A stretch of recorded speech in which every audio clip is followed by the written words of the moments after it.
Madame Cohen. Oui, merci, Monsieur le Président.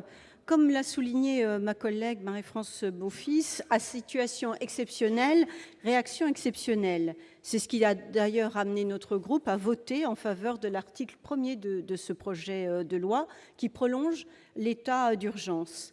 Mais nous ne souhaitons pas voir s'instaurer une situation d'exception. Et de ce point de vue, nous sommes inquiets. Sous couvert de la lutte antiterroriste, ce même projet de loi nous propose des modifications d'envergure de la loi du 3 avril 1955, comme vous l'avez souligné, mon cher collègue, et particulièrement au travers de cet article 4. Assignation à résidence, augmentation du quantum de la peine, modification des mesures qui tendent à dissoudre des associations ou groupements suspects d'atteinte grave à l'ordre public. Et nous le regrettons fortement.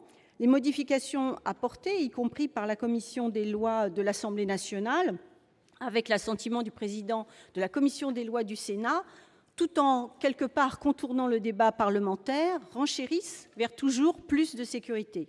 Ces mesures nous posent question quant à leur aspect attentatoire à nos libertés publiques et requièrent toute notre vigilance. Nous avons fait plusieurs amendements qui ont tous été rejetés. Je pense à notre amendement sur la saisine du Conseil constitutionnel. Il s'agissait pourtant là du minimum en matière de contrôle. Et je pense également qu'on n'est pas seul au niveau des bancs du groupe communiste républicain citoyen à s'inquiéter simplement du rôle d'une information au Parlement et de ne pas instaurer un contrôle démocratique. Il y a à l'Assemblée nationale un parlementaire d'une autre sensibilité que la nôtre, de l'UDI pour ne pas la nommer, qui a proposé une commission de contrôle et son amendement a lui-même également été rejeté. Donc, toutes ces mesures nous posent vraiment question et nous pensons qu'il faut qu'il y ait un contrôle démocratique de toutes ces mesures d'urgence. Et je conclurai mon propos pour vous dire que nous n'allons pas voter cet article 4. Je reprendrai les propos de Patrick Chamoiseau.